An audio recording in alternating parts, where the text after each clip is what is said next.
তো বন্ধুরা, সকালে উঠে আমার প্রথম কাজ হলো ঘুম থেকে উঠে হাত পা ধুয়ে যে ফুল তোলা। তো দেখো, আমি সবার আগে ঘুম থেকে উঠে ফুলগুলো তুলে নিয়েছি। তো চলো এখন বাকি কাজ করি। তো দেখো, কালকের ভিজা কাপড়গুলো মেলে দিলাম। কালকে যেহেতু সারা রাত বলছি, সারাদিন বৃষ্টি পড়েছে, কাপড় কিন্তু শুকায়নি, তাই শুকাতে দিয়েছি। আর দেখো তার ভর্তি, আর বাকি কাপড় আছে, ওগুলো ধুয়ে মেলে দেবো। কখন যে শুকাবে কে জানে, কখন শুকাবে বলে জায়গা নেই মেলে দেওয়ার। তো দেখি ওগুলো কোথায় দেই। তো তারপরে এদিকে দেখো ঝাড় দিয়ে নিচ্ছি, তো রাস্তাটাকে ঝাড় দিয়ে নিচ্ছি। আর উঠান বাড়ি ঘর দুয়ারগুলো কিন্তু আমার দিদি ঝাড় দিয়ে নিয়েছে, আমার মাসির মেয়ে। তো বাড়িতে অনেক লোক যদি থাকে, কাজ করতে কিন্তু ভালো হয়, মানে তাড়াতাড়ি কাজগুলো হয়ে যায়। তো দিদিকে বললাম যে তুমি আমাকে ঝাঁটাটা দাও, আমি রাস্তাটা এদিকে ঝাড় দিয়ে নিচ্ছি, তুই উঠানটা ঝাড় দিলি। তো দিদি ওদিকে বাড়ি চলে গেছে, তো আমি এদিকে রাস্তাটা একদম দেখো পরিষ্কার করে আমাদের বাড়ির সামনেটা এদিকে ঝেড়ে নিলাম। তারপরে এদিকে দেখো কাপড় জামা কেচে দিয়ে কিন্তু আমি কিন্তু এই যে ঠাকুর দিতে চলে এসেছি। এটা কিন্তু আমাদের বাড়ির মানে মাঠের এই কিনারে, মানে মাঠের ওই কিনারে আমাদের বাড়ি, আর এই কিনারে হচ্ছে এই ঠাকুরগুলো। তো এগুলো তো তোমাদের সঙ্গে সচরাচর শেয়ার করা হয় না।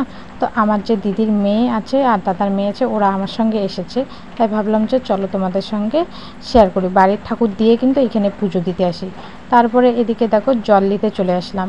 মাসি না মানে কলের জল খান না। আমাদের কলের জল তো ভালোই, মানে কোনো গন্ধ বাতাস কিছু নেই, আয়রন নেই, আমরা খাই। কিন্তু মাসি বলছে যে টিপ কলের জল মানে টাইম কলের জল খাবে। তো এদিকে আমি টাইম কল থেকে বোতল জল নিয়ে যাবো, আমরা তো কলের জলে খাবো। আর এদিকে বাচ্চাগুলোকে দেখো, আর এইভাবে না সবাই মিলে আছি না, দিনটা যে কীভাবে কেটেছে বুঝতেই পারছি না। তোমাদের সঙ্গে ভালো করে হয়তো ভিডিও শেয়ার করতে পারছি না। তারপরে দেখো এদিকে জিজু বানাচ্ছে কি বলো তো, মশলা রাইস। তো জিজু ফাস্টফুডের দোকান করে, তো অনেক কিছু কিন্তু করতে পারে। তো কালকের ভাত ছিল, তো ভাতগুলো নষ্ট করে তো লাভ নেই, জিজু এদিকে মশলা ভাত করে নিল। তো দেখো ডিম পেঁয়াজ তারপরে লঙ্কা দিয়ে মানে অনেক কিছু মশলা দিয়ে এই মানে মশলা রাইসটা করেছে। তো দেখো সবারই খাওয়া হয়ে গেছে, আমি এতক্ষণ মেয়েকে ঘুম পাঠালাম, এখন আমি আর দিদিও এদিকে খেয়ে নেব। তো খাওয়া দাওয়া শেষ, কাপড় জামাগুলো তো শুকাতে দিতে হবে, তাই মেশোকে বললাম যে তুমি একটা আমাকে টার করে দাও, আমি জামা কাপড়গুলো শুকাতে দিই। তো দেখো একটা দড়ির টার করে দিল। তারপরে এই যে আমি কাপড় জামাগুলো কেচে মেলে দিলাম। অনেকবার জামা কাপড় ধোয়া হয়েছে আজকে, হয়তো 7-8 বার এইরকম জামা কাপড় ধোয়া হয়েছে, কারণ বাড়িতে অনেকগুলো বাচ্চা তো, আর অনেকগুলো লোক হয়েছে। দেখো কত কাপড়, সারা মাঠে মনে হয় আমাদেরই কাপড়, মানে কাপড় দিয়ে একদম প্যান্ডেল টাঙিয়ে দিয়েছি।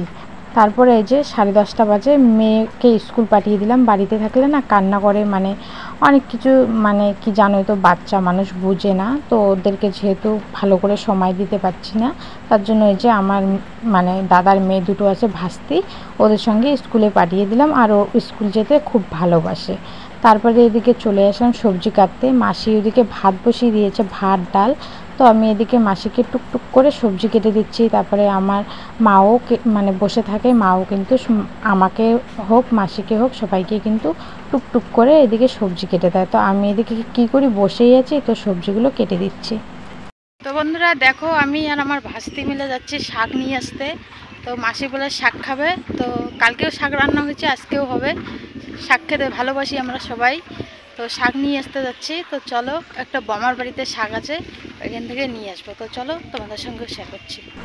তো শাক নেওয়া হয়ে গেছে, তো ওই বমাটার মানে পিছনের বাড়িটা থেকে নিয়েছে। আর এখানে ভয়েস দিলাম কারণ অনেকটা শব্দ আসছে, বাজে শব্দ, তার জন্য ভয়েস দিয়ে নিলাম। তারপর এদিকে দেখো আমরা শাক তুলতে এসেছি আমাদের বাড়ির পাশে। দেখো মাও টুকটুক করে হেঁটে হেঁটে চলে এসেছে, মাকে কিন্তু পরে বকা দেওয়া হয়েছে। তারপরে এদিকে দেখো সকালবেলা বাচ্চাগুলোর জন্য খিচুড়ি রান্না করা হয়েছে। তো আমার ছোটো মেয়ে ঘুমিয়েছে, খায়নি, তো এখন ওর জন্য খিচুড়ি নিয়ে নিচ্ছে, ওকে খিচুড়িটা খাইয়ে দেবো। আর আমার বড় মেয়ে কিন্তু খিচুড়ি খেয়ে স্কুলে গেছে। তো দেখো এদিকে দিদি বসে আছে, আর এদিকে আমার মেয়েকে খাওয়াচ্ছে। আর এদিকে মা কিন্তু এই যে মাসিকে শাকগুলো বেচে দিবে, এই যে গামলা নিয়ে আসলো, আর গামলাতে শাকগুলো বেচে দিয়ে দেবে। তারপরে এইদিকে দেখো দিদি আবার আম মাখা করলো, মানে আমাদের গাছের আমগুলো না আধা পাকা হয়েছে, মানে বেশিরভাগে কাঁচা আছে, এখনও পাকেনি। তো আম ঝালা করে নিল। দেখো দিদি, আমি আর জিজু একটা থালাতে খেয়ে নিচ্ছি, আর সবাইকে কিন্তু আলাদা বাটিতে দেওয়া হয়েছে।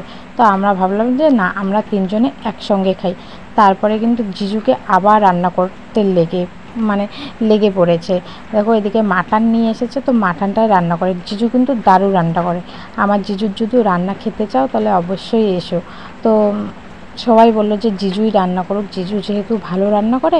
আমিও বললাম ঠিক আছে। এদিকে কিন্তু দিদিও রান্না করছে, এদিকে মাংসটা কষানো হচ্ছে। আর দিদি এদিকে কী করছে চলে দেখায়। এই যে দিদি এদিকে আমের চাটনিটা করছে, আর আমার মাসি যে আছে উনি কিন্তু বাকি রান্নাগুলো করে নিয়েছে। তো চলো কী কী রান্না হয়েছে তোমাদের দেখাই। তো দেখো এদিকে হয়েছে আলু আর করলার ভাজা, দেখতে পাচ্ছ। আর বাচ্চাগুলো যেহেতু করলা ভাজা খায় না, তিতা লাগে, তার জন্য ওদের জন্য আলু ভাজা করা হয়েছে। আর এদিকে কি রান্না হয়েছে, এদিকে হয়েছে এই যে শাক, আর নিচে আছে পেঁপে দিয়ে মানে মুসুরির ডাল। আর আমার ছোট বাবু মানে দিদির ছেলে যেহেতু ঝাল খায় না, ওর জন্য মাছের ঝোল এদিকে রান্না হয়েছে ঝাল ছাড়া। তারপরে ফিরে আসলাম সন্ধ্যাবেলা। তো দেখো সন্ধ্যাবেলায় সবাই মিলে বসে চায়ের আড্ডা দিচ্ছি, মুড়ি মেখেছি। এই দিনগুলো যখন ওরা চলে যাবে না, আমি খুব মিস করব, বুঝতে পারলা। মানে সবাই মিলে এইভাবে মানে কিভাবে যে সময় কাটছে বুঝতেই পারছি না। যখন এরা চলে যাবে তখন কিন্তু খুব খারাপ লাগে, মানে আবার সেই একই রুটিন, একই একাই একাই থাকতে হবে, একাই খেতে হবে। তো এইভাবে আনন্দের দিনগুলো কাটছে, ভালো লাগছে। তো তারপরে রাতে রান্না পড়লো আমার, এখানে হাঁসের মাংস আনা হয়েছে। দিদি বলে হাঁসের মাংস খাবে, ঠাকুরদাদার কাছে আবদার করেছে। তো ঠাকুরদাদা নিয়ে এসেছে, তো আমাকেই রান্না করতে দিল। হাঁসের মাংস রান্না করতে কিন্তু মানে অতটা সহজ না। হাঁসের মাংসের যে একটা মানে গন্ধ থাকে, সেটাকে কিন্তু দূর করতে হয়, না হলে কিন্তু আমরা কেউ খেতে পারি না। তো আগে আমি হাঁসের মাংসটাকে ভালো করে ভেজে নিয়েছি তেলের মধ্যে। তারপরে আদা বাটা আর রসুন বাটা দিয়েও ভালো করে কষিয়ে নিয়েছি, যেন আদা আর রসুনের সেন্টটা না থাকে। আর হাঁসের মাংসের মধ্যে কিন্তু আদাটা হচ্ছে মানে মেন আকর্ষণ, আদাটা কিন্তু বেশি করে দিতে হবে, তাহলে হাঁসের মাংস টেস্ট হবে। তো সবাই তো খেয়ে বলছে দারুণ হয়েছে। তো রান্না করে কাউকে খাওয়ালে যদি ভালো বলে তাহলে নিজেকেও খুব ভালো লাগে। তো এটা হচ্ছে আমার মাংসের ফাইনাল লুক। তোমরা দেখে বলো যে কেমন হয়েছে, আর কে কে হাঁসের মাংস খেতে ভালোবাসো অবশ্যই বলবে। আর যদি হাঁসের মাংস খেতে ইচ্ছা করে তাহলে চলে এসো। তা চলো আজকের মতো এখানে ভিডিওটা শেষ করে দিলাম।